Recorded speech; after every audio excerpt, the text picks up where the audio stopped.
100 তলা দালানের মাথায় থাকো, মরলে কোন জায়গা?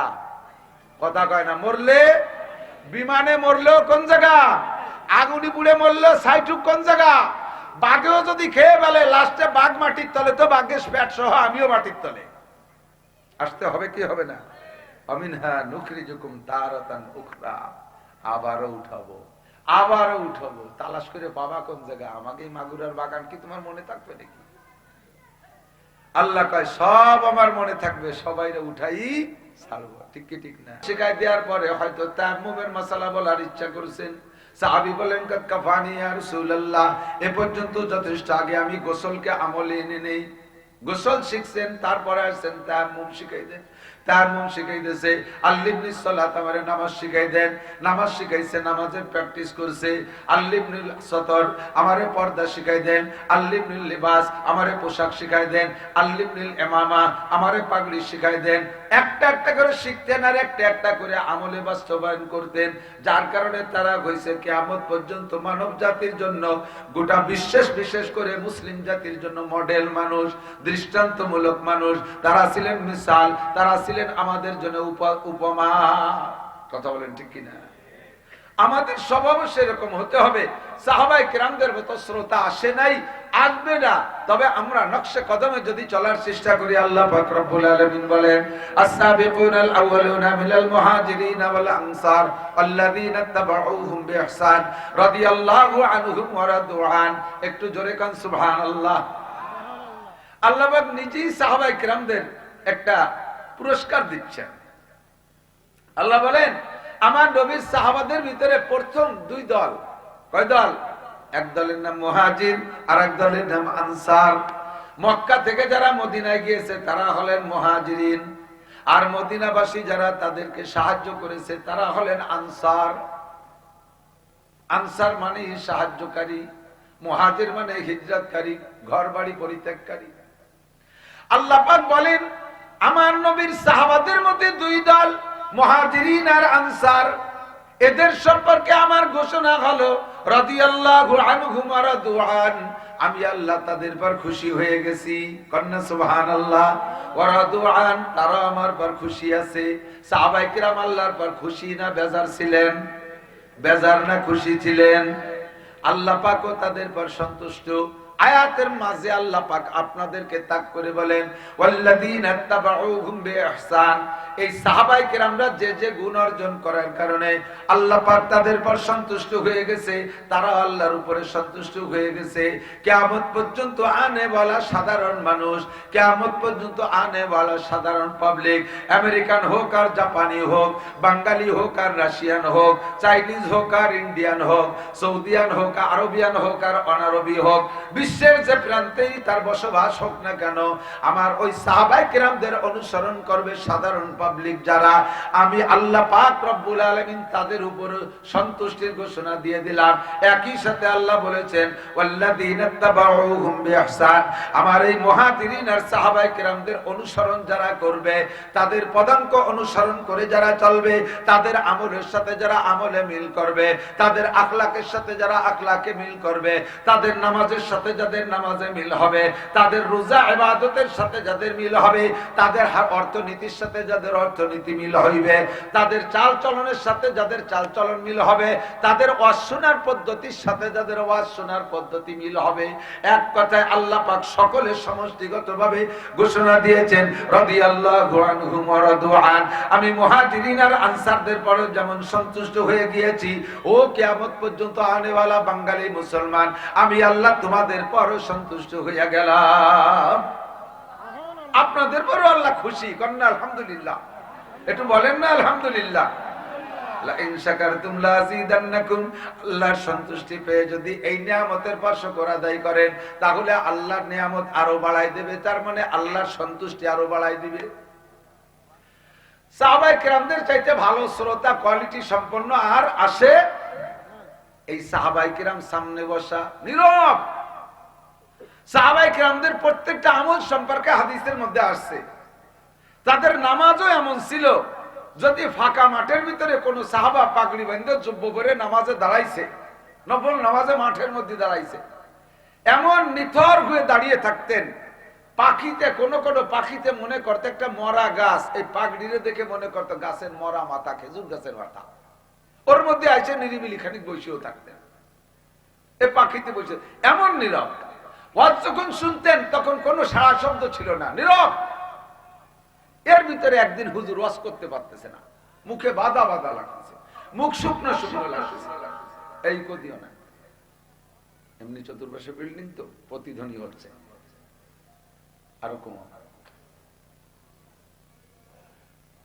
সবাই চুপ করে বসে আছে। হুজুর বয়ান করেন তো হুজুরের বয়ানে এলেমে তোর অভাব নেই। আমরা বলতে গেলে ভাবা লাগে, চিন্তা করা লাগে, কি বলবো, আবার সব জায়গায় সব আজ খায় না না খায়, আবার কোন কথা বলবো, কিটা আবার খেপে উঠবে, কোন দলের গায়ে লাগিয়ে বসে বসে, এই নানান চিন্তা কথা করা লাগে না। বিশেষ করে বাংলাদেশে কোরআন হাদিসের ন্যায্য কথা বলবো, তাতে যদি সমকালীন ক্ষমতাসীন যারা থাকে তাদের গায়ে লেগে যায়, সাথে সাথে এসে মাইক্রোফোন কেড়ে নিয়ে যায়। সুবহানাল্লাহ। কিছু কর না, এটা কি ভালো কাজ না মন্দ কাজ? এর স্বভাব কি ভালো না মন্দ? কাজে আমাদের অনেক হিসাব নিকেশ করে কাজ করা লাগে। এখানে সবাই আছে, সব দলের মানুষ আছে, আমলীগ, বিএনপি, জামাত, জাতীয় পার্টি, আটরশি, চন্দ্রপাড়া, মানিকগঞ্জ, সুরেশ্বর, ভোজেশ্বর, ইনায়তপুর, বাহাদুরপুর, শরিয়তপুর, মাদারীপুর, ফরিদপুর, এরপরে হেতাহাতি, ওয়াজাহাতি, তবলিগ, সরমুনাই, কাদিয়ানি, হিজবুত তাওহীদ, যত দল ফেরকা বাংলাদেশে আসে সব দলের শ্রোতা দুই একজন থাকে। কেউ আসে সরাসরি ওয়াজ শুনতে, আর কেউ আসে গোয়েন্দাগিরি করার জন্য। আসে না আসে না? কথা বলেন। কিয়াম, মিলাদ, নূর, বাসার সব দলের মানুষ আছে, কাজেই খুব হিসেব নিকেশ করে বলা লাগে। আর আমার নবী সাল্লাল্লাহু আলাইহি সাল্লামের এলেমের কোনো অভাব ছিল না। যখনই আটকে যাইতেন সঙ্গে সঙ্গে আল্লাহ পাক ইলহামের মাধ্যমে, কাশফের মাধ্যমে, জিবরাইলের মাধ্যমে শিখিয়ে দিতেন। নূরানি বয়ান অবিরাম চলতে থাকতো, চলতেই থাকতো। কাজেই নবী আলাইহিস সালাতু ওয়াস সালামের বয়ানের মধ্যে কোনো অভাব। বুড়ো মানুষ একটা নিয়ে এসেছেন,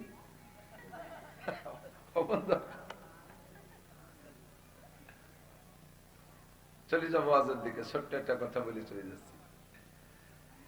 তো হুজুর আলাইহিস সালামের বয়ানে কখনো অসুবিধা হয় না। আজকে হুজুর ওয়াজ করতে পারতেছে না, মুখ শুকনো শুকনো ভাব, থামি থেমে যাচ্ছে। তো জিবরিল আইসা এই অবস্থা দেখে আল্লাহ পাক জিবরাইলে পাঠাইছে, যাও তো আমার দোস্তের কোন জায়গায় অভাব পড়ছে, ওয়াজ আজকে রস নাই কেন? তাই আইসা জিবরাইল বলতেছেন, হুজুর কি কারণ, কি ব্যাপার, আজকে কথা আসতেছে না, বাধা বাধা লাগতেছে, কোন সমস্যা? হুজুর বলে, হ্যাঁ, এই যে সব মানুষ দেখো কি সুন্দর বসে রয়েছে, ওই মাঝখানে এক বুড়োরে দেখাইছে, ওই বুড়োর জ্বালায় আমি ওয়াজ করতে পারতেছি না।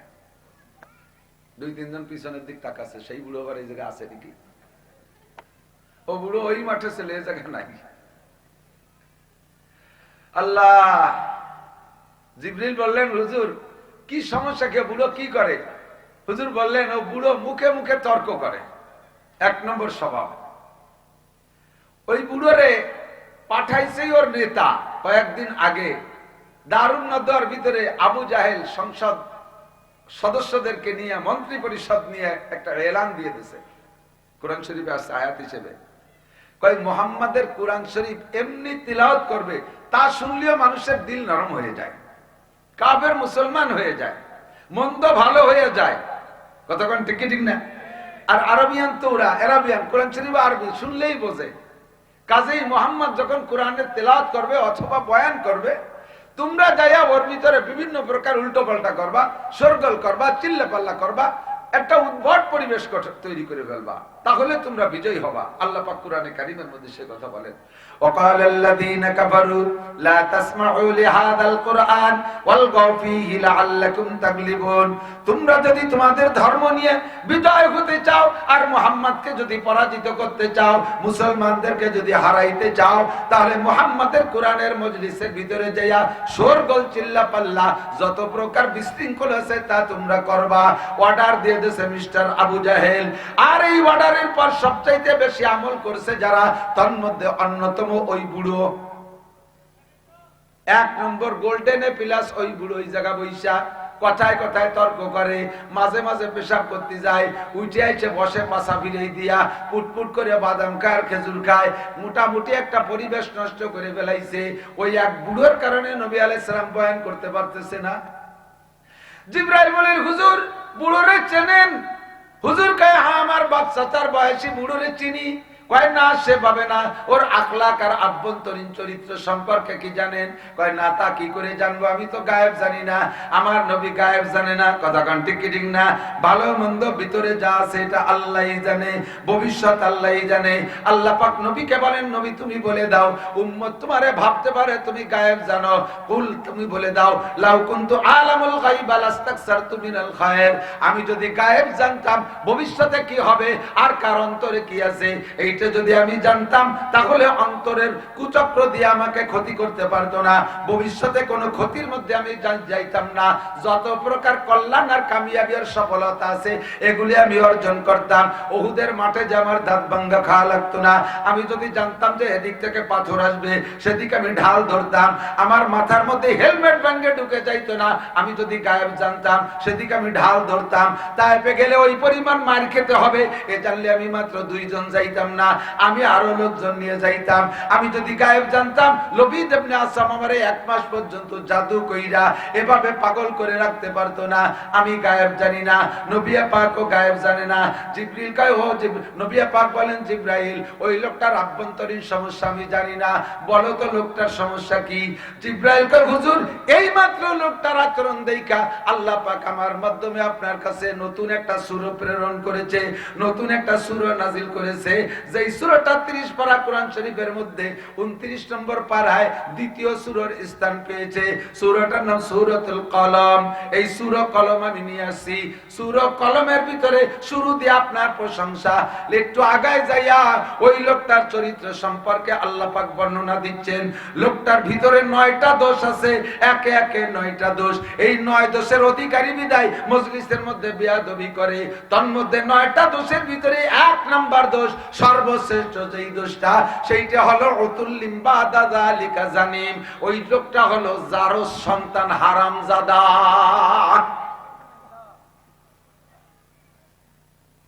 কি সন্তান? জারস সন্তান কইলে ভালো করে বুঝতে বোঝাই না কথায়। বাংলায় কয়, আমাদের গিরা গোপালগঞ্জে বাংলায় কয় জারিওর বাচ্চা, এদিকে কয় নাকি? এটা হলি ঠিক হয়, ঠিক না? জারস সন্তান হারামজাদা, এই খুব উচ্চ মানের ভাষা, ওতে হিট কম হয়। ওইটা জারুর বাচ্চা, জারস সন্তান হারামজাদা, ওর জন্মের ঠিক নাই। এর কারণে কোরআনের মজলিসের আদব বোঝে না, নবী পাকের আদব বোঝে না, কোরআনের আদব বোঝে না, উলামায়ে কেরামের সম্মান বোঝে না। কথা বলেন ঠিক কি ঠিক না? ওইটা হলো জারুর সন্তান হারামজাদা। জিবরাইলের পরে বললেন, ওগো নবী, কিয়ামত পর্যন্ত শুধু এই একটাই লোক না, লোকটার নাম ওলীদ ইবনে মুগীরা। কি নাম? ওলীদ ইবনে মুগীরা। ওই জারুর সন্তান একাই এই জায়গায় বসে এই উদ্ভটপনা করতেছে তা না। আপনাকে জানাই দেয়া হলো, কিয়ামত পর্যন্ত আপনি এই জারুর সন্তানের একটা আলামত জেনে রাখেন। আল্লাহর কোরআন, নবীর হাদিস, ইসলামী শরীয়তের বিপক্ষে যারা সোচ্চার হবে, যারা আন্দোলন করবে, ইসলামী শরীয়তের বিপক্ষে যারা কথা বলবে, আল্লাহর কোরআনের মজলিস যারা পছন্দ করবে না, উলামায়ে কেরামকে গালি দেবে, ধর্মীয় প্রতিষ্ঠান পছন্দ করবে না, ওগো নবী মুখ দিয়ে বলতে নাও পারলে আপনার উম্মত যেন চিনে নেয় যে মানুষগুলো এই আচরণ করবে ওদের জন্মের মধ্যে কোনো না কোনো দোষ আছে। জন্মের মধ্যে দোষ না থাকলে আল্লাহর কোরআন, নবীর হাদিস, ইসলামের বিপক্ষে কথা বলতে পারে না। কতক্ষণ? আমরা কোন দলের নাম কই না, কোন ব্যক্তির নাম কই না। আমরা মৌলবীরা সামাজিক ভাবে দুর্বল, আপনাকে বাড়ি ভিক্ষে খয়রাত করতে যাওয়া লাগে, মাদ্রাসা মসজিদ করি কালেকশনে যাওয়া লাগে, দোকানে যাওয়া লাগে, দান চাইল কালেকশনে যাওয়া লাগে। আমরা আপনাদের কাছে সামাজিক ভাবে দুর্বল বিদায় হয়তোবা সামনের বার কইতে পারলাম না, তুই জারিউর বাচ্চা, তুই হারামজাদা, কইতে পারলাম না, তবে তোর আচরণে আমি বুঝে ফেলাইছি তোর জন্মে দোষ আছে। কথা বলেন ঠিক কি ঠিক না? আমার আল্লাহ যদি বলে থাকেন, আমার আল্লাহ তোমার সার্টিফিকেট দিয়েছেন, কাজে আমার বুঝতে বাকি নাই। কিয়ামত পর্যন্ত এমন জারস সন্তান আসতেই থাকবে, আর এরা ইসলামের সাথে বেয়াদবি করতেই থাকবে, মজলিসের সাথে বেয়াদবি করতেই থাকবে, কোরআনের মজলিসের আদব তারা বুঝবেই না। কথা কোন ঠিক কি ঠিক না? ইমামে আবু হানিফা রাহমাতুল্লাহ আলাইহি, আমরা তো এলাকার মানুষ হানাফি মাযহাবের বেশি, তাই না? আহলে হাদিস পরিচিত আছে, অন্য মাযহাব নাই। শাফি, মালিকি, হাম্বলি মাযহাব বাংলাদেশে খুব একটা নাই, দুই একজন ফাঁকে ফাঁকে থাকলে আছে। বাকি আহলে হাদিসদের আমল মালিকি আর শাফি মাযহাবের সাথে অনেকটা মেলে। বাহরহাল বাংলাদেশে হানাফি মাযহাবের লোক আমরা বেশি। আর ইমামে আবু হানিফা 4 ইমামের ভিতরে সবচেয়ে বড় ইমাম। কথা বলেন, সবচেয়ে বড় ইমাম। বলেন আলহামদুলিল্লাহ। আমাদের ভাগ্য ভালো, আমরা বড় ইমামের অনুসারী। অন্যান্য ইমামরাও ইমামে আবু হানিফা রাহমাতুল্লাহ আলাইহির নাম বলতে যে কি বলেন জানেন? অন্য মাযহাবের উলামায়ে কিরামও বলে ইমামুনাল আযম, ইমামুনাল আযম, আমাদের সবচেয়ে বড় ইমাম। শাফি মাযহাবের আলেমরাও কয় ইমাম। মালিকি মাযহাবের উলামায়ে কিরামরা বলতে গিয়ে বলে ইমামুনাল আযম আবু হানিফা। হাম্বলি মাযহাবের উলামায়ে কিরামও কয় ইমামুনাল আযম আবু হানিফা। শুধুমাত্র আহলে হাদিস আলারা কয় আবু হানিফা কাফের। কিছু বলবেন না আপনারা? আপনারা কি ওদের দলে নাকি? বর্তমানে বাংলাদেশে বা সারা পৃথিবীতে যত আহলে হাদিস আছে, যত আহলে হাদিস আছে, সমস্ত আহলে হাদিস আলারা বর্তমানে ফিলিস্তিন, গাজা, ইসরায়েলের যুদ্ধে নেতানিয়াহু এবং আমেরিকার এই ইহুদিদের দলভুক্ত হয়েছে। এরা ইসরায়েলের সমর্থন করে, এরা নেতানিয়াহুর সমর্থন করে। আমরা এতদিন পর্যন্ত বলে আসছি আহলে হাদিস আলারা ইহুদিদের দালাল। এতদিন আমরা প্রমাণ করতে পারি নাই ক্লিয়ার ভাবে, এবার প্রমাণ হয়ে গেছে তারা ইহুদিদের দালাল। তারা ইসরায়েলের সমর্থন করে, নেতানিয়াহুর সমর্থন করে। তাহলে বুঝতে আর আমাদের বাকি, ওরা শুধু ইমামে আবু হানিফারে গালি দেয়। হজে যারা গেছেন এই বিড়িয়ে দেহে বুঝতেছি নিয়মনে হজ করে আইছে, টায়ার ফেসাইছে যে মাথায়, মরার আগে যেন এই টায়ার লাগে আর একবার যার তৌফিক দেয়। কন আমিন। আমি 5 বার গেছি আলহামদুলিল্লাহ, দাঁড়ে দাঁড়ে হাড়ে নাড়ে ঘুরছি সৌদি আরবের। আল্লাহ উন্ডা বসবে না, হুজুর আলেম হলি বসবে, আমি জানি না কে কোন যোগ্যতা। আলেম যারা তারা খবর রাখে, পাবলিকরা এগুলো বোঝে না। মসজিদে নববীতে দেখবেন বাইরে তো ছাতা আছে, এরকম দেখছেন না ছাতা, ছাতার পিকচার, এগুলো অটো খোলে। মসজিদে নববীর ভিতরেও এক জায়গায় 4টে ছাতা আছে মসজিদে নববীর ভিতরে। এই ছাতাগুলো কেন? বিশাল মসজিদ তো, মাঝখানে অক্সিজেন পায় না। আর বড় গম্বুজ আছে, কাঠের গম্বুজ, খুব নকশা করা। এই গম্বুজ অটো সরিয়ে যায়, অটো সরিয়ে যায়, আকাশ ফাঁকা করে অক্সিজেন কালেকশন করে। এই ছাতা এক জায়গায় 4টে ছাতা আছে। ওই ছাতা যেখানে, ওই জায়গার বডিতে চতুর্পাশ দিয়ে নাম লেখা আছে। আমার বুঝ অনুযায়ী পূর্ব পাশের এই ডান কোণা থেকে দক্ষিণ কোণাতে শুরু, আমার ওই জায়গা যেটা মনে হয়, দিক ভালো বুঝি না ওই জায়গা যাইয়া। তো এখান থেকে লেখা 1 নম্বরে আল্লাহ জাল্লা শানুহু, আল্লাহর নাম, মুহাম্মদ ইবনে আব্দুল্লাহ, আবু বকর ইবনে আবি কুহাফা, উমর ইবনে খাত্তাব, উসমান ইবনে আফফান, আলী ইবনে আবি তালেব। এইভাবে করে আশরায়ে মুবাশশারা 10 জন জান্নাতি সুসংবাদ প্রাপ্ত সাহাবা। এনাদের নামের পরে হাসান হুসাইন এনাদের নাম। এ লিখে এই কোনায় যায়, এখান থেকে শুরু হয়েছে বড়দের নাম, ওই কোনায় যে শুরু হয়েছে সাহাবাদের নামের পরের থেকেই শুরু হয়েছে। 1 নম্বরে নোমান ইবনে সাবিত আবু হানিফা রাহমাতুল্লাহ আলাইহি, 2 নম্বরে শাফি ইবনে ইদ্রিস রাহিমাহুল্লাহ ইমাম শাফি, 3 নম্বরে মালিক ইবনে আনাস রাহমাতুল্লাহ আলাইহি, 4 নম্বরে আহমদ ইবনে হাম্বল রাহমাতুল্লাহ আলাইহি। ও জায়গা সিরিয়ালও আমাদের ইমাম সাহেবের নাম 1 নম্বর। এদেশে যারা আহলে হাদিস করে তারা ইমামে আবু হানিফারে অনেকে কাফের মনে করে। আরে ইমামে আবু হানিফারে কাফের তুমি মনে করো, যেই মক্কা মদিনা থেকে ইলম আসছে, সেই মদিনার ইমাম সাহেবরা তার নামটা আজ পর্যন্ত স্বীকারে রেখেছে। যদি সে কাফের হতো মসজিদে নববীতে তার নাম রাখতো না। কথা বলুন ঠিক কি ঠিক না? ওনার ছাত্র ইমামে আবু ইউসুফ, এই ইমামে আবু ইউসুফের ছাত্র ইমাম শাফি, ইমামে মুহাম্মদ রাহমাতুল্লাহ আলাইহি, ইমামে জুফার, এই বড় বড় ইমামদেরকে নিয়ে এরকম একটা বড় মাঠে, ইমামরা তখন ছাত্র, ইমাম আবু হানিফা রাহমাতুল্লাহ আলাইহি। আমি একটা কথা বলার জন্য বলছি, কথা এসে গেলে তার আনুষঙ্গিক যেটুকু থাকে যেটুকু বলা লাগে, কিসসাটা আপনার স্মরণ হয়ে যাবে, ইয়াদ থাকবে ইনশাআল্লাহ। বিকেল বেলা আসরের পরে পাহাড়ের পাদদেশে ছায়া বৈশা ইমামে আবু হানিফা রাহমাতুল্লাহ আলাইহি একটা খোলা মাঠের কিনারায় এই সাহাবা ওনার সাথীদেরকে নিয়ে গোল হয়ে বৈশা মাসালার আলোচনা করতেছে। উন্ডা গোল হয়ে বসে মাসালার মুযাকারা করতেছে। মাঠের মধ্যে ছেলেরা ফুটবল খেলতেছে। ফুটবল অনেক আগের থেকেই খেলা চলে। বলে লাথি মারছে, শট মারছে, একটা বল উইড়ে আইসা ওনাদের ওই গোলাকার ক্ষেতটার মধ্যে পড়ছে। বলটা মাঝখানে পইড়া এ হুজুরের সাথে একবার ওখান থেকে ধাক্কা খেয়ে, ও হুজুরের সাথে একবার, হুজুরদের ভিতরে সবাই এক এক গাই দিয়া, এরপরে বলটা মাঝখানে শান্ত হইছে, বাইরে গোলের থেকে বের হয়ে যেতে পারে নাই। 11 দুগুনি 22 জন প্লেয়ার, এরা পাশে আইসা উকি মেরে দেখে বলটা মাঝখানে পড়ে আছে।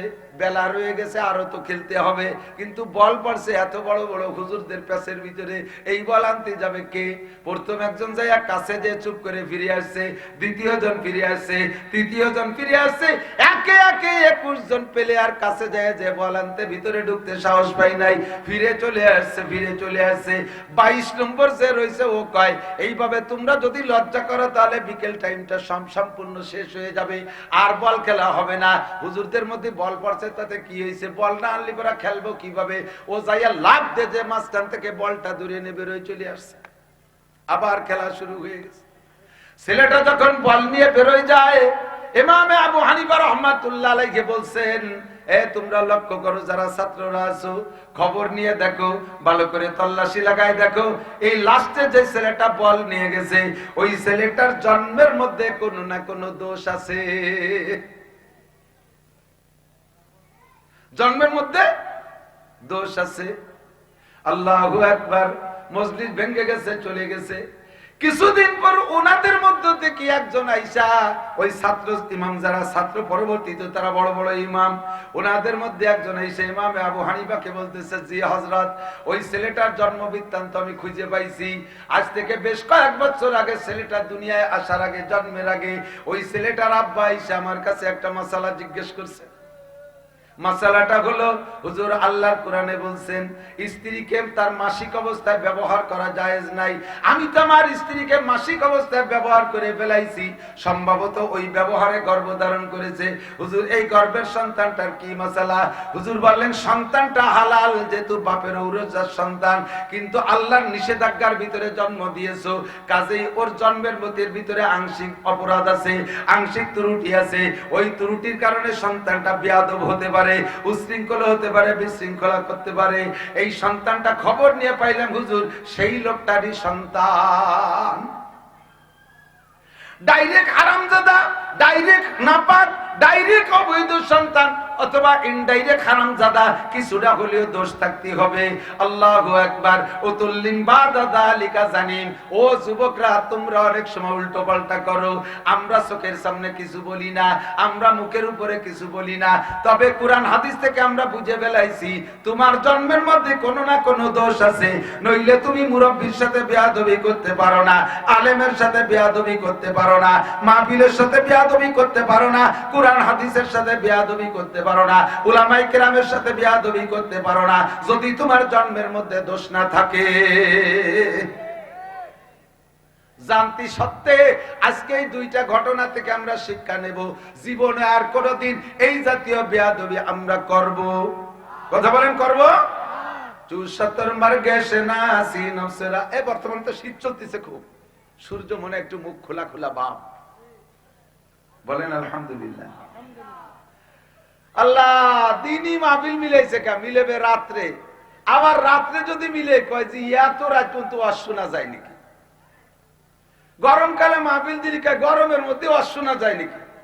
শীতকালে দিলি কয় এত বড় শীতের মধ্যে দিতে কইছে কিনা? কতক্ষণ? জালালউদ্দিন রুমি রহমান, শেখ ফরিদউদ্দিন আত্তার রহমাতুল্লাহ আলাইহি বলেন, 74 মার গেছে না সিনফসরা, নাইকা সাতবারো না পার রাত বর হাওয়া, গর্বা পর গুয়েত বগুয়া দুস্তরাম আর নাহি বারাস বগুয়াদ তয়রাম। মানুষের স্বভাব আর চরিত্রকে উট পাখির সাথে উদাহরণ দিয়েছে। মানুষের চরিত্র, মানুষের আখলাক উট পাখির মতো। এদিক দেখেন, যারা চিড়িয়াখানায় গেছেন উট পাখি দেখছেন না? উট পাখি, উট পাখি, বড় পাখি, উট পাখি। কয় মানুষের স্বভাব উট পাখির মতো। কেমন? কয় উট পাখিরে যদি বলে যে তুমি তো উট, বলে জিজ্ঞেস করে তুমি কি, তখন প্রাণী জগতের ভিতরে উটটা বড়, উটের দিকে নিজেকে নিয়ে যায়, বলে আমি উট, খুব সম্মানিত প্রাণী। যদি তুমি উট হও তাহলে এই 5 মণ বোঝা বইয়ে নিয়ে যাও। যখন বোঝা বইতে কয় সে সময় কয় না আমি হলো পাখি, পাখি থেকে বোঝা বইতে পারি নাকি? তুমি কে? আমি উট। তাই বুঝাবো? কয় না আমি হলো পাখি। আমি কি বুঝাবো পারি? যখন কয় উট তখন কয় পাখি, আর বুঝাবো হইতে গেলে কয় পাখি। আর এবার কয় যদি তুমি পাখি হয় তাহলে একটু ওড়ো। ও আবার উঠতে পারে না, উট পাখিতে উঠতে পারে না। তুমি যখন পাখি তো একটু ওড়ো। কয় না আমি হলো উট। উঠতে কি উঠি কি ওড়ে নাকি? যখন যে বেকায়দা আসে সে বেকায়দাটা প্লেস করে। আল্লাহ পাক আমাদের ভালোবাসা ডেকে নিয়ে আসছে। দিনের বেলা শীতের সময় একটা মজার পরিবেশ, বলেন না আলহামদুলিল্লাহ। সময় কম কামাই বেশি, অল্প সময়ের ভিতরে ইনকাম করব। এই ওয়াজ নসিহত মাহফিলের মাকসাদ দুইটা। জোরে বলেন কয়টা? দুইটা মাকসাদে আসছি। আমার ওয়াজের ভিতরে যুক্তি আছে, শুনতে ভালো লাগে তাই শুনতে আসছেন তা না। আর একজনের ওয়াজের মধ্যে কণ্ঠ আছে, গজল গায় তাই শুনতে আসছি তা না। এখানে সময় দিয়েছি দুইটা জিনিস শিখবো। একটা হলো ইমান, ইমান শিখবো। আর একটা হলো আমল শিখবো। ইমান আর আমল শেখার জন্য হলো মাহফিল। ইমান আর আমল শেখানোর জন্য ওলামায়ে কেরাম। মাদ্রাসার মধ্যে ইমান আমল শিক্ষা হয়, মসজিদের মধ্যে ইমান আমল শিক্ষা হয়, তাবলীগের মধ্যে ইমান আমল শিক্ষা হয়, পীরের দরবারে ইমান আমল শিক্ষা হয়, বিশ্ব ইজতেমায় ইমান আমল শিক্ষা হয়। কথা বলেন ঠিক কি ঠিক না? ইমান আর আমল শিখবো। এবার দুইটা জিনিসের ভিতরে সবচাইতে ইম্পর্টেন্ট, ইমানও শিখবো আমলও শিখবো। ইমান হলো ভেরি ভেরি ইম্পর্টেন্ট। এক নম্বরে লাগবে ইমান। আপনার হাজারো আমল আছে কিন্তু ইমানের সমস্যা আছে। খেয়াল খেয়াল খেয়াল দিক। আপনার হাজারো আমল আছে, ইমানের সমস্যা আছে। 1000 বছর যদি হায়াত পান আর 1000 বছর আপনি আমল করেন, যত পিওর আমল করেন না কেন, ইমানের মধ্যে সামান্য ত্রুটি থাকলে খোদার কসম আপনি 1 সেকেন্ডও জান্নাতে যাইতে পারবেন না। আর ইমানটা বড় ক্রিটিক্যাল জিনিস। এ মানুষের থেকে বের হয়ে যায়, একেবারে সামান্য ছিদ্র পাইলে ইমান বের হয়ে যায়। আমি মাঝে মাঝে উদাহরণ দিয়ে, ইমান বেরোনোর উদাহরণ দিয়ে বলে থাকি। এই যে মাহফিল হলে পোলা পান্ডা খেলনা মেলনা কেনে না, মাহফিলের একটা মেলা হয়, ওর মধ্যে বেলুন কেনে দেখছেন, বেলুন বেলুন। আর এমনিও তো বেলুন পাওয়া যায়, গোল বেলুন। এই বেলুনটার একটা ধারণ ক্ষমতা আছে, এতটুকু পর্যন্ত হাওয়া সে গ্রহণ করতে পারে। সেই ধারণ ক্ষমতা পরিমাণ হাওয়া দিলে বেলুনটা পুরো ফুলে গোল হয়, ঠিক কিনা? তার চেয়ে বেশি দিলি বাস্ট হয়ে যায়, ফেটে যায়। তার চেয়ে কম থাকলে চুপসা থাকে, মুখের কাছে ছোট থাকে, ঠিক কিনা? পিছনে বুটার কাছে ছোট থেকে যায়। বোঝা যায় যে হাওয়া পরিপূর্ণ ঢোকে। হাওয়ারে পরিপূর্ণ ঢুকাইয়া বেলুনটা সুন্দর করে গোলাইছেন, একের গোল হয়ে গেছে। পূর্ণ হাওয়া ধরে বেলুনের পুরো বডি এই গোল রাখতে হলে বেলুনের সারা গা ভালো থাকতে হবে। বোঝে নাই কথা? এই বেলুনের হাওয়া পুরো ধরে রাখতে হলে বেলুনের সারা গা ভালো থাকতে হবে না? কতক্ষণ সারা গা ভালো আছে, বেলুনও ফুলনো আছে। এবার এই বেলুনের হাওয়া সবটুক বের করতে জন্য কি সারা গা ছিঁড়া লাগবে? বোঝে নাই? সারা গা ছিঁড়া লাগবে। কটটুক ছিঁড়লি হবে? কাটা যে একটু এক কোনায় ফুটো হয়ে দিলি হয়ে যাবে, ঠিক না? কাটা দিয়ে এক কোনায় ছোট্ট করে ছিদ্র করে দিলে ওই জায়গায় দিয়ে হাওয়া বের হয়ে যায়। বেলুনের বডি সব জায়গা ভালো আছে। এবার বডিতে অন্য অন্য জায়গায় যদি স্লোগান দেয়, এরা যদি মিছিল যায়, এ বাতাস বেরোতে পারবি না, আমরা সব জায়গা ভালো আছি, হাওয়া থাকতে হবে। ওই জায়গা যতটুকু ফুটো হয়েছে মাত্র আটটুক বের হয়ে থামিয়ে যাবি, আর বাতাস বেরোতে পারবি না। বেলুনের সারা গায়ে হাজারো আন্দোলন করলে ওই বাতাস ধরে রাখতে পারবে না। এক জায়গা ছোট্ট ছিদ্র হয়েছে, সব হাওয়া সেখান দিয়ে বেরিয়ে যাবে। আপনার নামাজ আছে, আমার ঠিক নামাজ আছে, রোজা আছে, হজ আছে, যাকাত আছে, পাগড়ি আছে, টুপি আছে, দাড়ি আছে, জুব্বা আছে, মসজিদ আছে, মাদ্রাসা আছে, তাবলীগ আছে, সরমুনাই আছে, পীর সাহেব আছে, ইজতেমা আছে, জিকির আছে, ফিকির আছে, অল এভরিথিং সব আছে। আপনার বেলুনটা ফুলানো আছে, এক পাশে ছোট্ট করে একটু কাটা দিয়ে ফুটো করে দিয়েছেন, অল্প একটু কাটা মাইরে দিয়েছেন, ওই জায়গাতে সব হাওয়া বের হয়ে যাবে। যেমন আপনি বলছেন সবকিছুর ভিতর দিয়ে বলছেন, আরে এই জামানায় কি অত পর্দা করা সম্ভব? কটটুক কাটা শুধু বলছেন এই জামানায় কি হুজুর রাজা কয় অত পর্দা করা সম্ভব? এ কথা বলার সাথে সাথে কি হয়েছে জানেন? কোরআন শরীফে পর্দার যতগুলো আয়াত আছে সব আয়াতকে অস্বীকার করছেন। আল্লাহ নবী আমার দিকে আগে ইমান ঠিক করেন। আল্লাহ নবী বলেন আখলিস দীনাকা ইয়াকফিকাল আমালুল কলিল, তোমার ঈমানকে খাঁটি করো, অল্প আমলি নাজাতের জন্য যথেষ্ট হইবে। ঈমানরে পাহারাদারি করো যেন বেলুন ফুটো না হয়ে যায়। নবী পাক বলেন মা আমানা বিল কুরআনে মান ইস্তাহাল্লা মাহারিমাহু, ওই ব্যক্তি গোটা কোরআনকে অস্বীকার করলো, ওই লোকটা পাক্কা কাফের। এদিকে দিক ওই লোকটা পাক্কা কাফের। গোটা 30 পারা কোরআন অস্বীকার করছে। কোন লোকটা? যে লোকটা কোরআনের মাত্র একটা আয়াতকে অস্বীকার করছে, একটা আয়াতের পর অভিযোগ করছে, একটা আয়াতের উপরে কেমন কেমন ভাব পোষণ করছে। এই জামানায় কি এত পর্দা চলে নাকি? আরে চাচির সাথে একটু দেখা করবো তাতে কি হয়েছে? মামির হাতের দুধ ভাত খেতে বিজয় মিঠা। বাবি আমার মার মতো, বড় ভাবি আমার মায়ের মতো লালন পালন করছে, তার সাথে বলে দেখা দেওয়া যাবে না। শালি তো আপন বোনের মতো, তার সাথে একটু দেখা করা যাবে না। এই কি এই জামানায় মানা যায় নাকি? এই কথা বলার সাথে সাথে কোরআনের পর্দার আয়াতগুলোকে অস্বীকার করেছেন।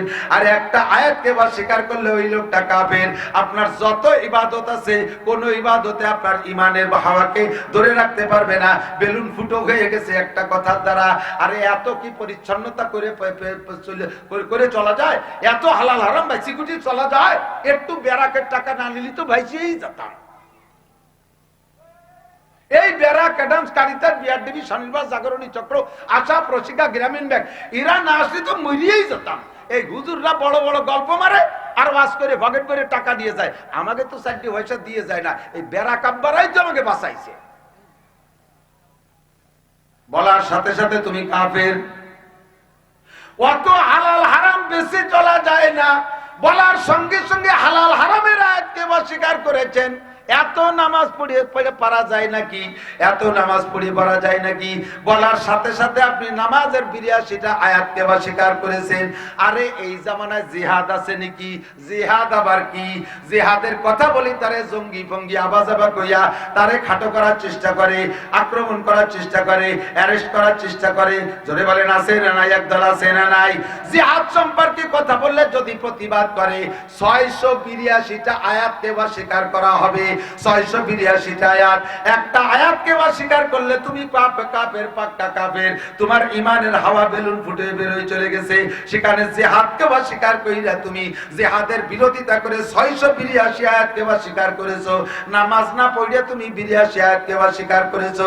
যাকাত না দিয়া যাকাতের আয়াতগুলোকে অস্বীকার করেছো। পর্দা না করে পর্দার আয়াতগুলোকে অস্বীকার করেছো। ও বান্দা, তাহলে তুমি মুমিন না কাফের? এবার নিজেকেই নিজে বিচার করো। এই জন্য আল্লাহ পাক রব্বুল আলামিন বলেন, নাসির অল্প সময়ের ভিতরে ছোট্ট সূরার তরজমা বলে দাও। ওয়াল আসর। আল্লাহ পাক এই কথাটা বুঝানোর জন্য কসম খেয়ে কথা বলে। আল্লাহর কোন কথা বান্দা যদি গ্রহণ না করে আল্লাহর কিছু আসে যায়? কথা কোন আসে যায়? আমরা যদি সারা দুনিয়ার সবাই কাফের হয়ে যায় আল্লাহর কোনো লস আছে? সারা দুনিয়ার সবাই যদি মুমিন হয়ে যায় আল্লাহর কোনো লাভ আছে? আমরা আল্লাহর কোরআন না মানলে আল্লাহর কোনো লস নাই, আল্লাহর কোরআন মানলেও আল্লাহর কোনো লাভ নাই। আমরা আমল করলে আল্লাহর লাভ নাই, আমরা আমল না করলে আল্লাহর লস নাই। তারপর আল্লাহ পাক তার কথাগুলো বান্দার মধ্যে গ্রহণযোগ্যতা তৈরি করার জন্য কসম খেয়ে বলতেছেন ওয়াল আসর। আল্লাহকে আমি সময়ের কসম খেয়ে বলি বান্দা। আরে এদিকে দিক আমরাও কসম খাই না? আমরা কসম খাই কার কসম? একমাত্র আল্লাহর নাম, আল্লাহর জাতি নাম আর আল্লাহর সিফাতি নাম ছাড়া অন্য কাহারও কসম খাওয়া জায়েজ নেই। নবীর কসম, কাবার কসম, কুরআনের কসম, হাদিসের কসম, ছেলের কসম, মায়ের কসম, আব্বার কসম, পিসাবের কসম, এই সব কসম শিরিক। কসম হলে হবে কার নামে? একমাত্র কার নামে? বলবেন আল্লাহে, বিল্লাহে, তাল্লাহে। আমরা এই কসম খাই কেন কন্ত? কথার গুরুত্ব বাড়ানোর জন্য, ঠিক না? আমার কথা নিচ্ছে না, কারণ আমি যে কয় নম্বরের সিটার আর বাটপার তা তো সবাই জানে। আমার কথা শুনতে চায় না, মানতে চায় না। এই জন্য আল্লাহর কসম এমপি আইছে মোহাম্মদপুর। কারণ আমি এর আগে যতবার কইছি ততবারই দেখা গেছে মিথ্যে কইছি। এমপি আসিনি, আইছে চেয়ারম্যান, আপনাকে কসম খেয়ে পাঠাই দিছি, আপনাকে খবর দিয়ে পাঠাই দিছি। এবার কই কয় ধার বাদ দে, বাটপার সিটার পন্থী কারে দেখিয়েছে তার নাই ঠিক। বললাম যে প্রধানমন্ত্রী আসছে, আরে তুই চিনিস প্রধানমন্ত্রী? মমতাজ দেখে প্রধানমন্ত্রী আছে। এখন এই কথার গ্রহণযোগ্যতা বাড়ানোর জন্য আমার কসম খাওয়া লাগে না। দোকানে বাকি খাইতে খাইতে আপনি একেবারে এলাকায় প্রসিদ্ধ হয়ে গেছেন, ও বাকি নিলি টাকা দেয় না। এখন আপনি এমন ইমার্জেন্সিতে পড়ছেন যে বাকি ছাড়া উপায় নাই, মাল নিয়ে ছাড়া বাড়ি যার কায়দা নাই, কাজেই বাকি নিতে হলে আপনাকে দোকানদারের কাছে কসম খেয়ে বলতে, আল্লাহর কসম শুক্রবারে দিয়ে টাকা দিয়ে যাব, কথার গ্রহণযোগ্যতা বাড়ানোর জন্য। আমার আল্লাহ পাক রব্বুল আলামিন বলেন, বান্দা আমার কথা তোরা না খাইলে কিছু আসে যায় না, তবে আমি কথাটা গুরুত্বপূর্ণ হিসাবে বেশি গুরুত্ব বোঝানোর জন্য আমি কসম খাইতেছি। তো তোমরা কসম খাবা আল্লাহর নামে, আর আল্লাহর উপরে তোর কেউ আল্লাহ নাই যে আল্লাহ তার নামে কসম খাবে। আল্লাহ তার সৃষ্টি জগতের ভিতরে যেটাকে গুরুত্বপূর্ণ মনে করেন সেইটার কসম খান। যেমন অদ্দোহা ওয়াল্লাইলি ইযা সাজা, অদ্দোহা ওয়াল্লাইলি ইযা সাজা, ওয়াল আদিয়াতি দবহান, ফাল মুরিয়াতি কদহান, ওয়াশ শামসি ওয়া দুহাহা, ওয়াল কমারি ইযা তালাহা। যত জায়গা ওয়াও দেখতেছেন আয়াতের শুরুতে, সবগুলো কসম, বলতে গেলে বহুত সময় লাগবে। ওয়াত্তিন ওয়াজ জাইতুন ওয়া তুরে সিনিন ওয়া হাদাল বালাদিল আমিন, এগুলো সব আল্লাহর কসম। এই জায়গা আল্লাহ পাক বলেন আমি সময়ের কসম খেয়ে বললাম ওয়াল আসর। তোমার কাছে সময়ের দাম নাই, তুমি চার দোকানে বসে ঘন্টা ঘন্টা নষ্ট করো। আছে না এই ক্লাসের মানুষ? আছে না নাই? আছে না? বুড়ো বুড়ো মানুষ চার দোকানে সকালে গেছে আর রাত 11টার পরে টেলিভিশনের আখেরি মুনাজাত না হলে বাড়ি আসে না। কতক্ষণ মসজিদে আজান হয়েছে, চার দোকানের পাশে বুড়ো সেই সময় মুড়াইয়া আর একদিক ফিরিয়ে নতুন করে একটা বিড়ি ধরায়। এই বিড়ি শেষ না হলে তার মসজিদে যাওয়া যাচ্ছে না, এর ফাঁকে নামাজ হয়ে গেছে। তোমার সময়ের দাম নাই, টেলিভিশন, ফেসবুক, ইউটিউব ইত্যাদি করে করে সময় নষ্ট করো, গাল গপ্প করে নষ্ট করো, চার দোকানে বৈশা আল্লাহু আকবার বাংলাদেশের রাজনীতির কি বলা হয়, অথচ ঘন্টা ঘন্টা সময় নষ্ট করে। ঠিক না? আল্লাহ কয় বলো আসর, আমার কাছে সময়ের বড় দাম আছে। আমি সময়ের কসম খেয়ে বলি, কি বলি আল্লাহ কসম খেয়ে যে কথাটা বলতে, যে অত্যন্ত গুরুত্বপূর্ণ কথা না, সেই কথাটা কি? এর কসম তো কসমে গুরুত্ব আনছে, এরপরে আরবিতে ইন্না, আন্না, কান্না, লাইতা, লাকিন্না এই জাতীয় কতগুলো হরফ আছে, লামে তাকিদ আছে। এই হরফ দিয়ে, এই শব্দ দিয়ে কথার গুরুত্ব আরো বাড়ায়। এবার আল্লাহ বলতেছেন ইন্নাল ইনসানা লাফি খুস, একেবারে আমেরিকা থেকে নিয়ে জাপান পর্যন্ত, আদম থেকে নিয়ে কিয়ামত পর্যন্ত সারা দুনিয়ার সমস্ত মানুষ ক্ষতির ভিতরে। লাফিকুস ইন্না কইয়া তাকিদ বাড়াইছে, কসম দিয়ে তাকিদ বাড়াইছে, আবার লাম দিয়ে তাকিদ বাড়াইছে। ফি খুসর মানে ক্ষতিগ্রস্ত, তার শুরুতে লাম লাগাই দিয়ে কয় অবশ্যই সারা দুনিয়ার সমস্ত মানুষ ক্ষতির মধ্যে আছে, সব মানুষ ক্ষতিগ্রস্ত। এবার কি আল্লাহ পাক কোটেশন দিয়া ইস্তেসনা করে ভাগ করে দিচ্ছে, কয় না একেবারে সবাই না, একেবারে সবাই না, দুই শ্রেণী, চার শ্রেণী, চার গুণের মানুষ তারা, চার গুণের মানুষ তারা ক্ষতি থেকে বেরিয়ে আসে। একটা হলো ইল্লাল্লাযীনা আমানু, এক নম্বরে যারা ঈমানদার, জোরে বলেন যারা ঈমানদার, যাদের ঈমানের মধ্যে আছে 7টা শাখা। প্রথম কয়টা শাখা? 7টা শাখা। আমার সাথে একটু বলেন আমানতু বিল্লাহি, একটু বলেন না আমানতু বিল্লাহি ওয়া মালাইকাতিহি ওয়া কুতুবিহি ওয়া রুসুলিহি ওয়াল ইয়াউমিল আখিরি ওয়াল কদরি খাইরিহি ওয়া শাররিহি মিনাল্লাহি তাআলা ওয়াল বাসি বাদাল মাউত। কয়টা পড়ছি বলেন তো? কয়টা? এই 7টার প্রতি বিশ্বাস আছে না আমাদের? এক নম্বরে আল্লাহর প্রতি বিশ্বাস রাখে, আল্লাহ আছে, যুবক বলো আছে, ওয়া মালাইকাতিহি ফেরেশতা আছে, ওয়া কুতুবিহি সমস্ত আসমানি কিতাব সত্য, সব আসমানি কিতাব সত্য, তাওরাত ইনজিল জবুর সব সত্য। তবে শেষকালে চলবে কোন কিতাব? কিয়ামত পর্যন্ত চলবে কোন কিতাব? তাওরাতের সংবিধান বাতিল, ইনজিলের সংবিধান বাতিল, জবুরের সংবিধান বাতিল। আগের সব 103 খানা আসমানি কিতাব বাতিল, এখন সেগুলোর সংবিধান চলবে না। কিয়ামত পর্যন্ত চলবে একমাত্র কোরআন। ওয়া কুতুবিহি ওয়া রুসুলিহি, সমস্ত নবী রাসূলদের বিশ্বাস করি, তবে কিয়ামত পর্যন্ত আর কোন নবী আসবে? বর্তমান চলবে কোন নবী? মুহাম্মদুর রাসূলুল্লাহ। বলেন কোন নবী? আমার আপনার নবীর নাম কি? একটু মস্ক করতে হবে শোনা। নবীর নাম বললে গুনাহ নাই নেকি ছাড়া। কতক্ষণ? আল্লাহর নাম একবার বললে বলেন আল্লাহ, 4000 নেকি। কলেমা পড়ি লা ইলাহা ইল্লাল্লাহ মুহাম্মাদুর রাসূলুল্লাহ, কলেমা পড়ার সঙ্গে সঙ্গে আমলনামায় 4000 নেকি লেখা হয়ে গেছে।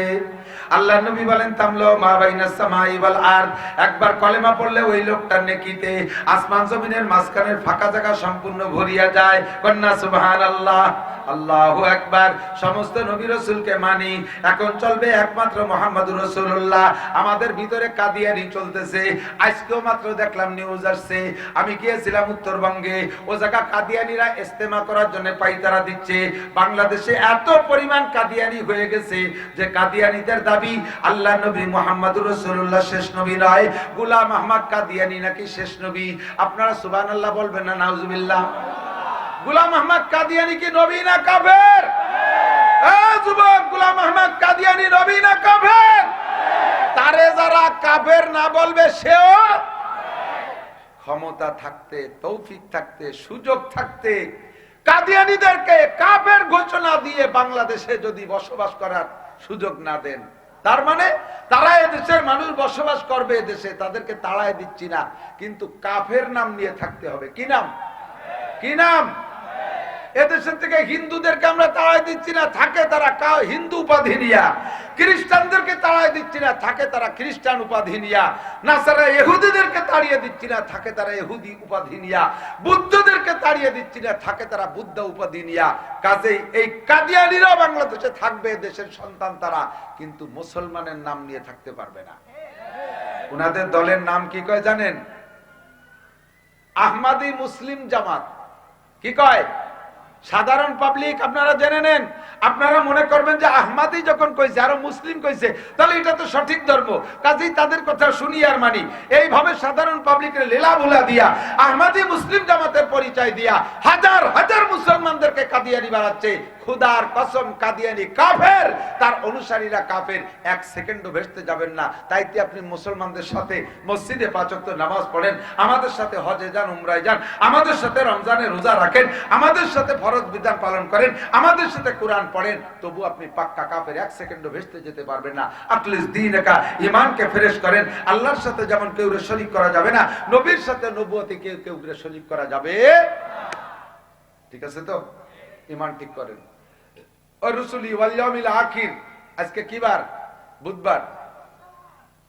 হঠাৎ একদিন শুক্রবার আসবে, মুহররম মাসের 10 তারিখ, দুনিয়ার দিনের শেষ দিন। ওর পরে আর দুনিয়ার দিন আসবে না, আর শনিবার হবে না। এর নাম হলো ইয়মে আখির, দুনিয়ার দিনের শেষ দিন, সর্বশেষ দিন। তার মানে ধ্বংস হবে, কিয়ামত হবে। বিশ্বাস আছে? কিয়ামত হবে, বিশ্বাস আছে? বাস, মাশাআল্লাহ, আপনারা মুমিন। এবার কয় ওয়াল ইয়মিল আখির ওয়াল কদর, তকদিরকে বিশ্বাস করি। ভাগ্যে যা কিছু আছে বা যা কিছু হয় সব কোন জায়গা থেকে ফয়সালা? একটু কইতে হবে কোন জায়গা থেকে। তোর জ্বালায় এই হইছে, ওর জ্বালায় এই হইছে, এই কথাটা বলবেন না। আব্বা বাইসিয়ে যাতো, খালি এই যদি একটু নিতাম মাগুরা, বস সাথে সাথে আপনি কাফের হয়ে গেছেন। আব্বা বাঁচার কোনো ব্যবস্থা নাই, ওই পর্যন্তই তার হায়াত। কতক্ষণ? এ পর্যন্তই তার হায়াত। ধন সম্পদের মালিক কে? দেয় কে? ক্ষমতার মালিক কে? দেয় কে? সিনেই নাই কে? তকদির আল্লাহর পক্ষ থেকে ফয়সালা হয়ে আসে। এখন এই কথার প্রেক্ষিতে একদল আছে কয়, হুজুর এই জায়গায় তকদিরের দ্বারা আসতে পারে, আমাদের একটু পরাণে পানি আসে, একটু সাহস বাড়ে, কারণ যাহা কিছু করে সব আল্লাহই করে। এই কথা আমি 100% বিশ্বাসী। কাজেই আমি যে বিড়ি সিগারেট গাঁজা এবা খাই, এও আল্লাহ রুজিতে লিখে রাখছে বিদায় খাই, এখানে আমার কি দোষ আছে? আল্লাহ যদি তুমি এতই বিশ্বাস করো যে গাঁজা এবা ফেনসিডিল রুজিতে লিখে রাখছে বিদায় খাও, তুমি আর এ ব্যাপারে কোনো কথা শুনতে চাও না, তাহলে আসো তোমার দুইটা জুতো দিয়ে 2টা বাড়ি দেই, এও খাই চুপ করে থাকো, খুশি থাকবা যে রুজিতে ছিল তাই খাইছি। এ জায়গা জুতো দিয়ে বাড়ি দেওয়ার সাথে সাথে তুমি আবার আমারে ফেরত দাও খা, তুমি সহজে মেনে নাও তকদিরি রুজি জুতোর বাড়ি ছিল তাই খাইছি। কতক্ষণ? তাহলে এই জায়গায় একটু কি অ্যান্সার দেয়া যায়? এই জায়গায় একটু প্যাঁচ পড়ে গেছে। তকদিরের প্যাঁচ ছাড়ানোর জন্য কোনো কথা বলা, কোনো বক্তব্য দেয়া হাদিসে নিষেধ আছে। যত বলবো তার উপরে প্রশ্ন থাকে, কিন্তু সংক্ষেপ কথা হলো যে আমাকে আপনাকে আল্লাহ তাআলা যে বিবেক দিয়েছে, জ্ঞান দিয়েছে এবং সাথে সাথে পরিপূর্ণ স্বাধীনতা দিয়েছে, এইটা অন্য কোনো প্রাণীকে দেয় নাই। জিবরিল আলাইহিস সালামকে মোবাইল বানানোর ক্ষমতা দেয় নাই, মিকাইল আলাইহিস সালামের কম্পিউটার বানানোর ক্ষমতা দেয় নাই, ইসরাফিল আলাইহিস সালামের মাইক বানানোর ক্ষমতা দেয় নাই, আজরাইল আলাইহিস সালামের রকেট বানানোর ক্ষমতা দেয় নাই। এটা দিয়েছে কারে? মানব জাতিকে দিয়েছে, মানুষকে দিয়েছে, ঠিক না? অন্য কেউকে আল্লাহ তাআলা স্বাধীনতা দেয় নাই। জিবরিল আলাইহিস সালামের স্বাধীনতা নাই যে ইচ্ছে মতো নবুয়ত নিয়ে আরেকজনকে দেবে, যেমন শিয়ারা কয়। এদিক তাকান, বর্তমানে আমরা শিয়া সুন্নি ভাগ করতেছি না ইসরায়েলের যুদ্ধের কারণে, শিয়া সুন্নি ভাগ করতেছি না আপাতত মুসলমান নাম কার গলায় আছে আমি তার পক্ষে, কথা কন না কেন? মুসলমান সাইনবোর্ডটা কার গলায় আছে আমি তার পক্ষে। সেই খাতিরে আমরা এখন যুদ্ধে একমত পোষণ করছি সারা পৃথিবীর মুসলমানরা। বাকি শিয়া আর সুন্নির ভিতরে ফার ফার ডিফারেন্স। শিয়ারা মুসলমান কিনা আপনি বিচার করবেন। শিয়ারা বলে যে নবুয়তি পাবে হলো আলী, শেষ নবী হবে আলী। জিব্রাইল ভুল করে মুহাম্মাদের কাছে ওহী নিয়ে আইছে। যেই জিব্রাইলের সম্পর্কে আল্লাহ কয় রূহুল কুদুস, পবিত্র আত্মা, আল্লাহ আজও জিব্রাইলের উপাধি ঠিক রাখছে রূহুল কুদুস। সেই জিব্রাইল বলে ভুল করে ওহী মুহাম্মদ রে দিয়ে দেশে, আলী রে না দিয়া। এই কথার দ্বারা কি শিয়ারা মুসলমান থাকে? কতক্ষণ থাকে? আল্লাহু আকবার। জিব্রাইলের এই স্বাধীনতা নাই। এখন আকাশে মেঘলা মেঘলা ভাব, এই কামটা করতেছে মিকাইল আলাইহিস সালাম। এই মেঘাচ্ছন্ন আকাশ রাখছে কিডা? মিকাইল আলাইহিস সালামের দায়িত্ব। আমাদের খারাপ লাগতেছে মিকাইল আলাইহিস সালামের 200 কোটি টাকা ঘুষ দিয়ে কি মেঘ সরাতে পারবো? মিকাইল আলাইহিস সালামের কাছে মুনাজাত করতে পারবো, দেখেন মিকাইল আপনার হাত ধরি পায়ে ধরি এই আকাশটা একটু সাফ করে দেন? মিকাইলের কোনো ক্ষমতা নাই, এই জায়গা তার স্বাধীনতা নাই, ঠিক কিনা? দুনিয়া এখন যেভাবে যা হয়ে গেছে এখন আর ভালো লাগতেছে না, মনে কর যে শেষ করে দেই। আমার হাতে যদি সিঙ্গার থাকতো, ইসরাফিলের সিঙ্গার যদি আমার মহি থাকতো, কবে ভুদি উড়ে ফেলাই দিতাম। বিশেষ করে আদা আদি ভাগ করে ভু দিতাম। ইন্ডিয়ায় এক ফু দিয়ে ফিরে ইসরায়েল নিয়ে যেতাম, আমেরিকা ভুই টুয়ে শেষ করে ফেলাই দিতাম। এ জায়গায় ইসরাফিলের কোন স্বাধীনতা, কাহারও কোনো স্বাধীনতা নাই, বাকবাল্লুকের নাই, ফেরেশতাদের নাই। আমাদের আছে না নাই? কথা কন না? আছে না আমাদের স্বাধীনতা? বিড়ি খাওয়ার সময় মুখ চিপে ধরে আল্লাহ, পরের মেয়ের গায়ে হাত দেওয়ার সময় হাত প্যারালাইসিস হয়ে যায়, গান শুনতে যাওয়ার সময় চাকা পাংচার হয়ে যায়, আরে গান শোনার সময় কান বয়রা হয়ে যায়, এই সিনেমা দেখার সময় চোখ কানা হয়ে যায়, মদ গাঁজা খাওয়ার সময় মুখে প্যারালাইসিস আসে, চুরি করার সময় হাত সল হয়ে যায়, ডাকাতি করার সময় হাত পঙ্গু হয়ে যায়। এগুলো কোনো কিছু হয় না। আল্লাহ তাআলা স্বাধীনতা দিয়েছে, করতে থাকো। আমাকে যে স্বাধীনতা দিয়েছে আর আমাকে যে জ্ঞান দিয়েছে, এই পরিপূর্ণ স্বাধীনতার জ্ঞানকে ব্যবহার কইরা আমি দুনিয়া ভালো হওয়ারও অধিকার আছে, মন্দ হওয়ারও সুযোগ আল্লাহ তাআলা করে দিয়েছে। এই ভালো মন্দ হওয়ার স্বাধীনতা আল্লাহ আমাকে দিয়েছে। এবার আমি 60-70 বছর জিন্দেগি, দুনিয়ার জিন্দেগি কাটাইয়া আমার স্বাধীনতার বিবেককে ব্যবহার করে আমি কি করব? ধনী হব না গরিব হব, ভালো হব না মন্দ হব, নামাজি হব না বেনামাজি হব, আল্লাহ পাক এইটা অ্যাডভান্স জানে। সেই জানা অনুযায়ী লিখে রাখছে, এর নাম হলো তকদির। আমি তার বড় ভালো করে বুঝতে পারি নাই, কারণ কথা লম্বা হয়ে গেছে, গোড়ার কথা মনে রাখতে পারেন নাই। বলে নিছি না, একদল কয় যে তকদিরকে বিশ্বাস করি, কাজেই চূড়া টাকা তকদিরে ছিল খাইছি। রুজিতে নামাজ নাই, হুজুর তকদিরি নামাজ নাই, আল্লাহ লেহি নেই, তা বলবো কি? কপালে রোজা নাই, এত নিয়ত করছি যে এবার রোজা থাকবো, সেই রোজা কপালে নাই। আসো কপালে জুতোর বাড়ি আছে, খাইয়ে যাও। কথা এই জায়গা তকদিরের এই তরজমা যে যা কিছু করে আল্লাহ করে, তবে এই দুনিয়ার ইবাদত বন্দেগী ভালো মন্দ হওয়ার বিবেক বিবেচনা আল্লাহ আমাকে দিয়েছে। নবী পাক সে কথা হাদিসের মধ্যে বলেন, আল কাইয়িসু মান দানা নাফসাহু ওয়া আমিলা লিমা বাদাল মাউত ওয়াল আজিজু মান আতবা নাফসাহু ওয়া হাওয়াহা ওয়া তামান্না আলাল্লাহ। তোমার যে স্বাধীনতা দিয়েছে, তুমি যদি তোমার স্বাধীনতাকে প্রয়োগ কইরা, তোমার যে বিবেক দিয়েছে বিবেকরে খাটাইয়া, তোমাকে যদি তুমি নিজে দিনদার বানাও, এই দিনদার তোমাকে বানানোর অধিকার আছে। আমাকে আমি মসজিদে নিতে পারি, যদি বলেন পারি কি পারি না? আমারে আমি মসজিদে নিতে পারি, আমারে আমি মন্দিরে নিতে পারি, আমাকে মাদ্রাসায় নিতে পারি, আমাকে স্কুলে নিতে পারি, আমারে ইস্তেমায় নিতে পারি, আমাকে উলাকান্দি নিতে পারি, আমাকে দিয়ে ওয়াজ শোনাইতে পারি, আমাকে দিয়ে কীর্তন গান শোনাইতে পারি। এটা আমার ক্ষমতা আছে। আমি বিয়ে করতে পারি, আবার আমি জিনাও করতে পারি, আমি হালাল কামাই করে খেতে পারি, আমি চুরিও করতে পারি। এই স্বাধীনতার ক্ষমতা আল্লাহ আমাকে দিয়েছে। আমার স্বাধীনতার ক্ষমতার বিবেকে ব্যবহার কইরা আমি কি করব, এইটা আল্লাহ পাক অ্যাডভান্স জানে। এই জানা অনুযায়ী লিখে রাখছে। ওই লেখাকে বিশ্বাস করার নাম হলো তকদির। আল কদরি খাইরিহি ওয়া শাররিহি মিনাল্লাহি তাআলা ওয়াল বাসি বাদাল মাউত। এ আমার প্রাণপ্রিয় যুবক, আমার মা ও বোনেরা, পর্দার আড়ালে অন্তর থেকে স্বীকার করেন, বিশ্বাস করেন, আমাদের কি মরা পর্যন্ত শেষ না? আবার উঠতে হবে, হাসরের মাঠে উঠতে হবে, কি হবে না? আমাদেরকে আমাদের নিজেদেরকে উঠার দায়িত্ব দিবেন না আল্লাহ। আল্লাহ বলবেন আমি তোমাকে উঠাইয়া ছাড়বো।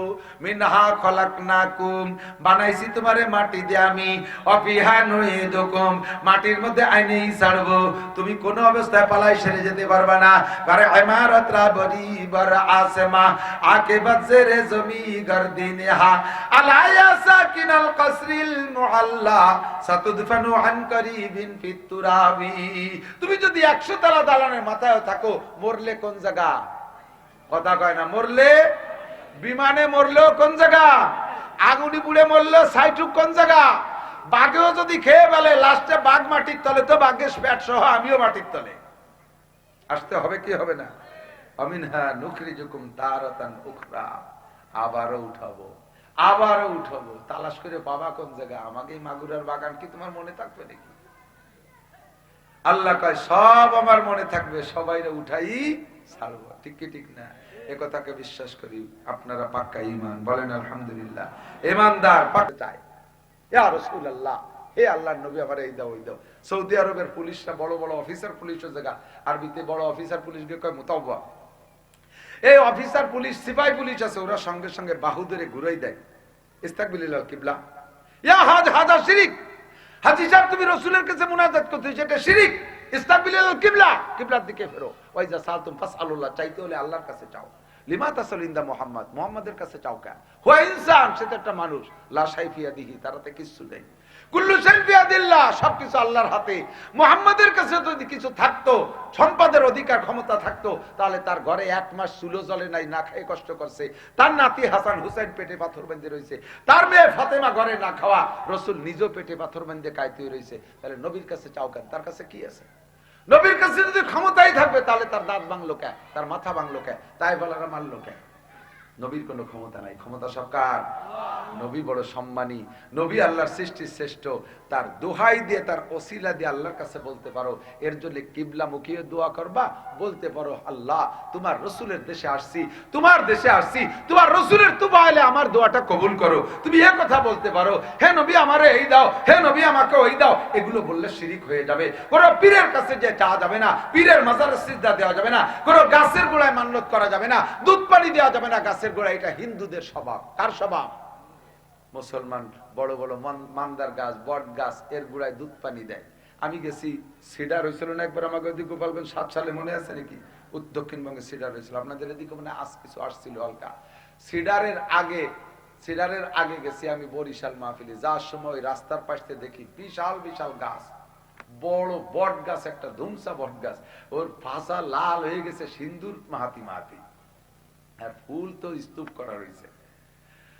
আল্লাহ, হিন্দুরা ওই জায়গা পূজা পাঠ করতেছে। তা আমি কইলাম এক হিন্দুরে ডেকে যে দাদা, এই বট গাছটা এত শ্রদ্ধা করতেছ, সেবা দিচ্ছ, এর গায়ে এর গোড়ায় তেল পানি ডালতেছ কে?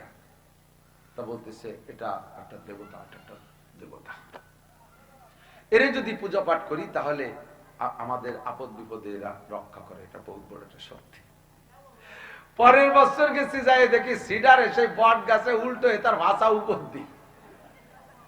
আমি কইলাম বুঝা এদিকে ছুটে যা, যে বট গাছ নিজের ভাষা ঠেয়াতে পারে না, সে তোর ভাষা ঠেয়াবে কি? কথা কন না কেন? বট গাছ নিজের পাশা রক্ষা করতে পারে না, তা তোমার পাশা রক্ষা করবে কি কইরা?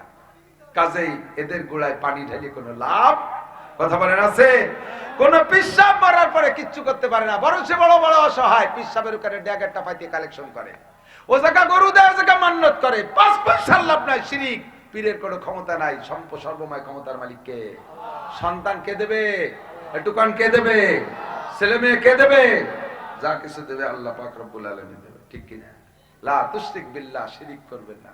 সর্বাবস্থায় শিরিক থেকে ঈমানকে পরিচ্ছন্ন রাখেন আল্লাহ পাক। এই মাঝে মাঝে একটু টুকিটাকি শিরিক হয়, যেহেতু মোহাম্মদপুর বাজারের কাছে, তো বাজার কাছে না, ব্যবসায়ী বাইরে আছেন, মনে রাখবেন, ব্যবসায়ীর একটা শিরিক করে, খুব কঠিন একটা শিরিক করে। সকালবেলা দোকান খুলে কিনা বেচা হওয়ার আগে বাকিও বেচবে না, আর হইরে বিক্কে দেবে না। কেন? সকালে যদি টাকা হাতে আসার আগে যদি দোকান থেকে টাকা দেয়া শুরু হয়, দিন যায়, দিতে দিতে আসে না। এই জন্য ভিক্ষা চাইলে কয় বাবা মাফ চাই, বনি করি নাই। কি কয়? বাবা মাফ চাই, বনি করি নাই। কয় কি কয় না? এর ভিতরে ভিতরে শিরিক রয়েছে। নামাজ পড়িয়েছেন, মসজিদ থেকে দোকান খুলছেন, ক্যাশ বাক্স ভরা টাকা, ঘর ভরা মাল, ফকিরে 5 টাকা দিলি খুশি হয়ে দোয়া করতে করতে চলে যাবে, 3 বড়ি বেশি বাহার দেবেন। সে জায়গা কয় বাবা মাফ চাই, বনি করি নেই। ফকির দোয়া সেরো হাড় ভাঙ্গা দোয়া একটা দিয়ে দেয়, দিছি তোরে মাফ করে, তুই যেন দিনের মধ্যে বনি করতে না পারিস। তোর তো মাফ চাইছি, দিলাম মাফ করে যা, তুই যেন দিনের মধ্যে বনি করতে না পারিস। দোকান ভরা মাল, অত্যাধুনিক মাল, এই দোকানেতে দেখে দেখে দামদার ঠিক করে পাশের দোকানেতে কিনে নিয়ে যায়। কিনা বেচা সারাদিন নাই, আজও নাই, কাইলও নাই, সপ্তাহ ভরি নাই, মাস ভরি নাই। হুজুরির কাছে চলে গেছে, খাজা বাবা এখন পরোয়ানা লিখে দেন, দোকানে কিনা বেচা নেই। আল্লাহ কায় খাজা বাবার পরোয়ানা নয়, বাবারে গলায় দড়িতে ঝুলোই তুলিও কাবাবে না দোকানে নিয়ে। কারণ ও জায়গায় ফকিরির দোয়া কবুল হয়ে গেছে। কার দোয়া কবুল হয়েছে? ফকিরির দোয়া কবুল হয়েছে। রাতের বেলা ঘর থেকে টাকা দেয়া যায় না কেউ রে মিয়া, যদি ডাক্তারে দেয়া লাগে, যদি রোগে আটকা, রোগের কাছে ধরা পড়ো, ডাক্তার বিনি পয়সায় ঔষধ দেবে না, সে সময় দাও কিভাবে টাকা? ডাক্তারের রাত নাই দিন নাই সবসময় দিতে পারো। অন্য মানুষের কর্জ দেওয়ার সময় বা লেনদেন করার সময় সে না, রাত্রে দেওয়া যাবে না, ঘরেতে লক্ষ্মী বেজার হয়। তাও কিটা বেজার হয়? লক্ষ্মী বেজার হয়। মুসলমান আজ লক্ষ্মী পূজা করে। এই রাতের বেলা ঘর ঝাড়ু দিয়ে বাইরে ময়লা ফেলাইস না, লক্ষ্মী বেজার হয়। জুতো পরে মাচায় উঠিস না, লক্ষ্মী বেজার হয়। বিলিও জুতি চাউলির কলসে হাত দিস না, লক্ষ্মী বেজার হয়। সব জায়গায় লক্ষ্মী বেজার হয়। এ লক্ষ্মী কি মুসলমান গে না হিন্দু গে? লক্ষ্মী পূজা কারা করে? মুসলমান আজও লক্ষ্মী পূজা করতেছে। শিরিক, শিরিক 1 নম্বর শিরিক। লা তুশরিক বিল্লাহ, আল্লাহর সাথে শিরিক করবে না, ঠিক আছে না? ওয়া আমিলুস সালিহাত, ক্ষতির হাত থেকে বাঁচবে 2 নম্বর কারা? ওয়া আমিলুস সালিহাত, যারা নেক আমল করে, যারা নেক আমল করে। এবার নেক আমলের ক্লাসিফিকেশন কইতে গেলে 30 পারা কোরআন শরীফ কোয়া লাগবে, 30 পারা কোরআন শরীফ নবীর সব হাদিস বলা লাগবে। ওয়া আমিলুস সালিহাত, এদিক তাকান, দুইটা কথা কইছে, ছোট্ট দুইটা, শিক্ষিত জনতা আমার দিক তাকান, দুইটা কথা কইছে মোটে, একটা হলো ঈমান আর একটা হলো নেক আমল। কথা দুইটা, কিন্তু এর ভিতরে যে এত প্রশস্ততা তা জানি না। যারা লেখাপড়া জানেন তারা সাক্ষী দেন। প্রশ্ন পরীক্ষা দিয়েছেন না আপনারা? মনে আছে নাকি? এখনো নেন বা দেন, মাস্টারও থাকতে পারেন। পরীক্ষার প্রশ্নপত্রে প্রশ্নের বডি যদি, প্রশ্নের সাইজ যদি ছোট হয়, দেখবেন উত্তর অ্যান্সার বড় হয়ে গেছে। প্রশ্ন যদি ছোট হয় অ্যান্সার বড় হয়, আর প্রশ্ন যদি বড় হয় অ্যান্সার ছোট হয়। খেয়াল করছেন নাকি? যেমন আমি বলি প্রশ্নটা, এই যে প্রশ্নপত্র, ছোট্ট একটা প্রশ্ন, ছোট্ট একটা প্রশ্ন, এই ছোট 1 লাইনের মধ্যে একটা প্রশ্ন করছে, কি লেখছে জানেন? এদিক দেখেন, ছোট্ট প্রশ্ন, কয় পুরো বইতে যাহা কিছু আছে সব লিখিয়া দাও। পুরো বইতে যা আছে সব লিখে দাও। প্রশ্ন ছোট, লিখতে 6 মাস লেগে যাবে না? প্রশ্ন ছোট, আনসার পুরো বই। আর প্রশ্ন বড়, বইটা পুরো উঠাই দিয়ে নিচে লিখেছে এই বই সত্য না মিথ্যা। সত্য হলে সত্য এক কথায়, মিথ্যা হলে মিথ্যা এক কথায়, উত্তর শেষ। প্রশ্ন যদি বড় হয় উত্তর ছোট হয়, প্রশ্ন যদি ছোট হয় উত্তর বড় হয়। আল্লাহ ছোট্ট দিনে প্রশ্ন করছে, ইল্লাল্লাযিনা আমানু। ঈমানকে বলতে গেলে আমি মাসের পর মাস বলতে পারবো, ঈমান এত ব্যাপক। আর আমলে সালেহ বলতে কি? ব্যক্তি জীবন, পারিবারিক জীবন, সামাজিক জীবন, অর্থনৈতিক জীবন, রাজনৈতিক জীবন, আন্তর্জাতিক জীবন, সারা জগৎ জুড়ে সব জায়গায় মুসলমানের আমল। হিন্দু ভাইরা আমল করে, অন্যান্য ধর্ম যারা পালন করে, দেখবেন তাদের ধর্মীয় আমল হাতে গোনা কয়েকটা। এই হিন্দু ভাইরা আমল করে, আমি দেখি আমাদের বাড়ির কাছে হিন্দু আছে, সকালবেলা ঘুমেতে উঠে গরু সনা নিয়ে ওর মধ্যে গোবর চটকাইয়া সব বাড়ি ভরে ছিটাই দেয়, জায়গাটা পবিত্র হয়ে গেল। গরুর গোবর আর সেনা এ বলে পবিত্রতা ব্যবস্থা। এরপরে তুলসী গাছের গুড়ায় উপরে কাটিক চড়াই দিল, তার উপরে কাটিক পানি মেরে দিল, হয়ে গেল এলাকায় সকালে ইবাদত শেষ। গোবিন্দে উইটা আগুন রে কপালে নিয়ে, মোমবাতি রে কপালে নিয়ে এরকম একটা সেবা দেয়, হয়ে গেল সকালে ইবাদত শেষ। সন্ধ্যার সময় যাইয়া একটু উলুধ্বনি দেবে মহিলারা, আর সম্ভ্রান্ত হিন্দুরা কিয়ামতের সিগন্যাল দেয়, সিংহে নিয়ে ফু দেয়। কতক্ষণ? আর 12 মাসে 13 পূজা, হয়ে গেল না ইবাদত? আমাদের ইবাদত কি এতটুকুর মধ্যে সীমাবদ্ধ? 5 ওয়াক্ত নামাজে শেষ, রোজায় শেষ, হজে শেষ, যাকাতে শেষ, কুরবানিতে শেষ, এই পর্যন্ত আমাদের ইবাদত শেষ না। আমাদের জন্ম থেকে মরণ পর্যন্ত ইবাদত, সব জায়গায় ইবাদত। আমি এক হিন্দুরে কইলাম, এই হিন্দু এদিক তাকা, আমরা তো ভাত খাওয়ার সময় কই বিসমিল্লাহি ওয়া বারাকাতিল্লাহ, মাঝে মাঝে পানি খাই, তা পানি পান করার সময় কই সাকাহুম রাব্বুহুম শারাবান তাহুরা, লবণটা জিহ্বায় দেওয়ার সময় কই হানি আম্মারিআ, মাঝে মাঝে খানার মধ্যে কই লাকাল হামদু ওয়া লাকাশ শুকর, খানা শেষ হয়ে গেলে কই আলহামদুলিল্লাহিল্লাযী আতামানা ওয়া সাকানা ওয়া জাআলানা মিনাল মুসলিমিন। আমরা যখন বাথরুমে ঢুকি বাইরে থেকে পড়ি বিসমিল্লাহ আল্লাহুম্মা ইন্নী আউযু বিকা মিনাল খুবুসি ওয়াল খাবায়েস, বাথরুমেতে বের হয়ে এসে পড়ি গুফরানাকা আলহামদুলিল্লাহিল্লাযী আযহাবা আন্নিল আযাব ওয়া আফানি। আমরা মসজিদে ঢুকবো সে সময় কই আল্লাহুম্মা তাআলা ওয়া রাহমাতিক, মসজিদ থেকে বের হই কই আল্লাহ কি কই আল্লাহুম্মা ইন্নী আসআলুকা মিন ফাদলিক, নাকি আমরা এই দোয়া পড়ি ঘুমের সময় আল্লাহুম্মা বিসমিকা আমুতু ওয়া আহইয়া, ঘুমেতে উঠে কই আলহামদুলিল্লাহিল্লাযী আহইয়ানা বা'দা মা আমাতানা ওয়া ইলাইহিন নুশুর। একটা নতুন জামা গায়ে দেই তাও আমরা পড়ি আলহামদুলিল্লাহিল্লাযী কাসানি মা ওয়ারিয়া বিহি সাওয়াতি ওয়া তাজাম্মালু ফি হায়াতি। এমন কি স্ত্রী ব্যবহার করতে যাব, স্বামী স্ত্রী মিলন, সে জায়গায় আমাদের একটা দোয়া আছে না নাই, কথা বলেন। আরে আমাদের তো ঘাটে ঘাটে রাস্তায় রাস্তায় পথে পথে দোয়া, সব জায়গা আমাদের ইসলাম, সব জায়গা আমাদের আমল। তোদের এই সব জায়গা কি কি দোয়া আছে কদি? এই সব জায়গায় তোরা কি কি দোয়া পড়িস? কয় আমাকে কোনো দোয়া নাই। এক হিন্দু যুবক কয় হুজুর আমরা এক মেজে 10 জন খাই, আমরা 8 জন হিন্দু আর 2 জন মুসলমান।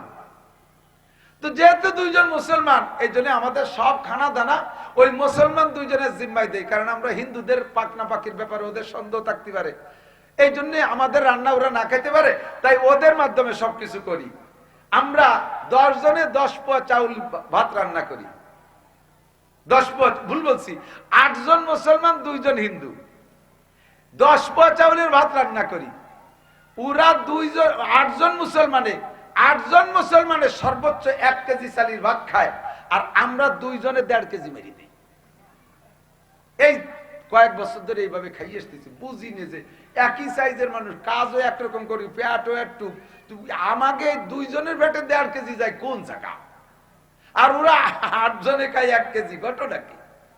পরে খবর পাইলাম, বুঝতে পারলাম যে মুসলমান ইন্নাল মুমিনা ইয়াকুলু ফি মিয়ান ওয়াহিদা, মুসলমান এক নাড়িতে খায়, ওয়াল কাফির ইয়াকুলু ফি সাবাতি আমা, আর কাফেররা 7 নাড়িতে খায়, মুসলমান এক নাড়িতে খায়, বিসমিল্লাহ কয়ে খায় বিদায়, আল্লাহ তাআলা বরকত দেয়, তাই তাদের 1 কেজিতে 8 জনের হয়ে যায়, আর আমরা বিসমিল্লাহ কয়ে আলহামদুলিল্লাহ নাই, এই জন্য 2 জনে আমরা 1.5 কেজি মেরে দেই। আমাদের সব জায়গা আমল আছে, কথা কোন আছে না নাই? এ দোস্ত, নতুন কাপড়টা পরবেন, পরেই পড়বেন আলহামদুলিল্লাহিল্লাযী কাসানি মা ওয়ারিয়া বিহি সাওয়াতি ওয়া তাজাম্মালু ফি হায়াতি। আমার এই পোশাক পরাইছে কে? পোশাকের দ্বারা আমার জীবন যৌবনের সৌন্দর্য তৈরি করে কে? আর নাসু বিল লিবাস, ল্যাংটা একটা মানুষের কোনো সৌন্দর্য নাই, আছে নাকি? এর মধ্যে একটা মানুষের ল্যাংটা হয়ে দাঁড়াইতন তো কি যাওয়ার দিক চায়, উলা বানলি তো চাবেই না, বড় মানুষ হলে তো এক নজর দেখবে, দেখে সাথে সাথে লজ্জাতে ফিরে চোখ ফিরে আর এর কি দেহে ল্যাংটা মানুষ, এক জায়গা উঁচু এক জায়গা নিচে, বিয়া কুড়া এটা ট্যাংরা, এর কি দেহে? যখন মানুষটারে সুন্দর করে পোষাবেন তখন হ্যান্ডসাম, থ্যাংক ইউ, চমৎকার, দারুণ দেখা যাচ্ছে। তাহলে এই পোশাকের দ্বারা মানুষের জীবনের সৌন্দর্য ঘটে, এই জন্য প্রশংসা, পোশাকের পরে প্রশংসা পাবে কে? ইল্লাল্লাযীনা আমানু ওয়া আমিলুস সালিহাত। আর গুনাহ থেকে চলে যাই দোস্ত, আমার দিক তাকান। নেক আমলের ভিতরে অন্যতম শ্রেষ্ঠ নেক আমল হলো খামসু সালাওয়াতিন ইফতারাদাহুন্নাল্লাহ। 1 নম্বরে 5 ওয়াক্ত নামাজ, 1 নম্বরে নেক আমল। কতক্ষণ? নামাজের চাইতে বড় আমল নাই। আজকে আমরা এখানে একটু অঙ্গীকারবদ্ধ হই, আমার দিকে তাকান। আল্লাহ পাক যত ইবাদত রাখছে, সমস্ত ইবাদতের প্রতিদান রাখছে আখিরাতের জন্য, তবে প্রত্যেকটা ইবাদতের প্রতিদান আল্লাহ দুনিয়াও কিছু রাখছে। 5 ওয়াক্ত নামাজ পড়লে 4টি পুরস্কার, মরার পরে একটা পুরস্কার দুনিয়ায়। সমস্ত নামাজি ব্যক্তিকে আল্লাহ রুজির অভাব দূর করে দেয়। আমরা 1 নম্বর নেক আমলের একটু প্রতিজ্ঞা করি, নামাজ পড়বই, একটু কোন না ইনশাআল্লাহ, পরে কইেন ইনশাআল্লাহর ভক্ত, বাড়ি ভক্ত। ইনশাআল্লাহ যে কয়জন কয় সেই কয়জন ইনশাআল্লাহ পড়িবে না। ইনশাআল্লাহ টাইম আছে, পরে বলবো ইনশাআল্লাহ। নামাজের সাথে ইনশাআল্লাহ নাই। বলে নামাজ ফরজ, নামাজ পড়বই, পড়বে না বিদায় কইয়ে লাভ কি? খালি খালি চুপ করে রয়েছে। ক্ষতির হাত থেকে যদি বাঁচতে চান তাহলে নামাজের বিকল্প নাই। মানে হাফাজা আলাস সালাওয়াত, যে ব্যক্তি 5 ওয়াক্ত নামাজ পড়ে, আকরামাহুল্লাহ বিখামসি খিসাল, নবী কয় 5টা পুরস্কার। 1 নম্বরে ইরফা নুজিকুল আইশ, নামাজের রুজির অভাব থাকে না। 2 নম্বরে আযাবুল কবর থাকে না। 3 নম্বরে ইউতিহিল্লাহু কিতাবাহু বিয়ামিনিহি, হাসরের মাঠে ডান হাতে আমলনামা পেয়ে যাবে। 4 নম্বরে আমরু আলাস সিরাত কালবার, বিদ্যুৎ গতিতে চোখ বন্ধ করে একে দৌড়ে পুল সিরাত পার হয়ে চলে যাবেন। 5 নম্বরে ইয়াদখুলুল জান্নাতা বিগাইরি হিসাব, বিনা হিসাবে জান্নাতে চলে যাবেন। এত বড় পুরস্কার নামাজের বিনিময়ে। কিসের? পড়বো বলেন, নামাজ পড়বোই।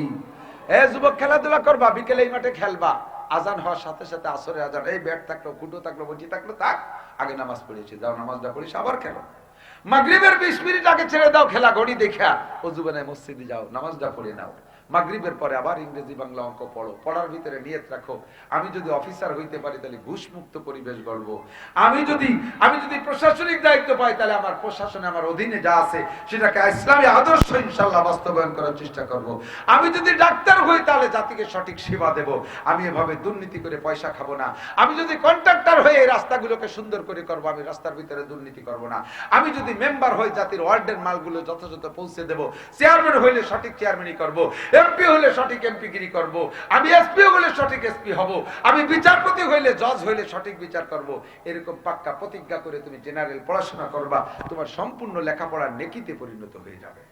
ইল্লাল্লাযীনা আমানু ওয়া আমিলুস সালিহাত, আমলে সলে, প্রত্যেকটা জায়গায় আমলে সলে আছে। যে কাজটা করব ওই কাজটা হতে হবে আল্লাহর হুকুম আর নবীর তরিকায়। কথা বলেন ঠিক না? এই দেখতে কান, পায়জামার ভিতরে ডান পাটা আগে ঢুকাইছেন, বাম পা পরে ঢুকাই পড়ছেন, পড়াও হবে, ইবাদতও হবে। বাম পা আগে ঢুকাইয়া প্যান্টের ভিতরে, পরে ডান পা ঢুকাইয়া বেল্ট লাগাইছেন, পড়া হবে, ইবাদত হবে না, আমল হবে। পড়া হয়ে যাবে কিন্তু ইবাদত হবে না। দাড়ি রাখছেন, দাড়ি দাড়ি দাড়ি, এদিক তাকান, দাড়ি রাখছেন এটুক মেসি সাইজ। ওই যে ফুটবলার মেসি আছে না, মেসির কিন্তু দাড়ি আছে। দাড়ি রাখা হয়েছে কিন্তু ইবাদত হই নেই, আমলে চলে হই নেই। দাড়ি রাখছেন এক মুঠ, তাহলে দাড়িও হলো, ইবাদত হলো। চুল কাটাইছেন, কার কাটিং? কিং জং উম, চেনেন নাকি আপনারা? চেনেন না? উত্তর কোরিয়ার প্রেসিডেন্টের কাটিং হলো কিং জং উন, হলোর নাম। সেই রকম কুত্তো সুলা দিয়ে উপরে জুটি ধরে রেখে দিয়েছে, কারণ বোঝা বিড়িয়ে বয়া লাগতে পারে, গামছা নাই। কিং জং উম কাটিং। চুল কাটা হবে, ইবাদত হবে না। সাহাবীওয়ালা তরিকায় চুল কাটো, নবীওয়ালা তরিকায় চুল কাটাও, চুলও কাটা হবে, ইবাদত হবে। আরে জুতো পরো তুমি সুন্নতি তরিকায়, ডান পাটা আগে দিয়ে বাম পা পরে ঢুকাও, পরাও হবে, ইবাদত হবে। বাম পা আগে ঢুকায় ডান পা পরে ঢুকাও, পরা হবে, ইবাদত হবে না। মুজার মধ্যে ডান পা আগে ঢুকাও, বাম পা পরে ঢুকাও, পরাও হবে, ইবাদত হবে, নেক আমল হবে। বাম পা আগে ঢুকায় ডান পা পরে ঢুকাও মুজার মধ্যে, পরা হবে, নেক আমল হবে না। ডান হাত দিয়ে খানা খাও বিসমিল্লাহ সহকারে, খাওয়াও হবে, ইবাদত হবে। বিসমিল্লাহ ছাড়া খাও অথবা বাম হাত দিয়ে খাও, খাওয়া হবে, ইবাদত হবে না। দস্তারখান বিছে খানা খাও, খাওয়া হবে, ইবাদত হবে। চেয়ার টেবিলে বসে খানা খাও, খাওয়া হবে, ইবাদত হবে না। আল্লাহু আকবার। এমন করে যে কাজটা করব ওই কাজটা আমার ইবাদত বানাইতে হবে। ইল্লাল্লাযীনা আমানু ওয়া আমিলুস সালিহাত, ক্ষতির হাত থেকে বাঁচতে হলে ঈমান লাগবে, নেক আমল লাগবে। এরপরে আল্লাহ কয় ওয়া তাওয়াসাউ বিল হক, সর্বক্ষেত্রে সর্ব অবস্থায় আমি হককে সামনে নিয়ে লড়বো, হক কথা বলবো, হক কাজ করব, কোনো বাতিল কাজ করব। সমাজনীতি বলেন, রাজনীতি বলেন, অর্থনীতি বলেন, ব্যক্তিগত জীবন বলেন, যেখানে যাবেন হক নিয়ে লড়বো। আল্লাহ পাক বলেন তবে হক নিয়ে চললে সর্বকালে হকের শত্রু বেশি। কথা কয় না? হকের কি বেশি? আল হকু মুররুন, হক একটু তিতি হয়, একটু কড়ুয়া হয়, ভালো লাগে কম। হক কথা বললে এখনই আমাদের মাহফিল বন্ধ। হক কথা বললে বিশ্ব থেকে আমাকে সন্ত্রাস বলে অ্যারেস্ট করে নিয়ে যায়। হক কথা বললে সমাজে টিকা যায় না। হক কথা বললে চাকরি হয় না। আমার জানা আছে ভালো ভালো কয়েকজন অফিসার, অনেস্ট, একেবারে ফ্রেশ, একটাও টাকা ঘুষ খায় না। এই অফিসাররা যেই অফিসে চাকরি করে সেই অফিসের ঘুষখোররা বিভিন্ন প্রকারের আজে বাজে অপবাদ দিয়ে ওই অফিসারের খালি পোস্টিং করার চেষ্টা করে, কারণ ওইটা থাকলে আমরা গিলতি পাচ্ছি না। কতক্ষণ জুনিয়ররা কায়দা করে সিনিয়ররে পোস্টিং করায় দেয়, উনি হকের পথে থাকে। এই জন্য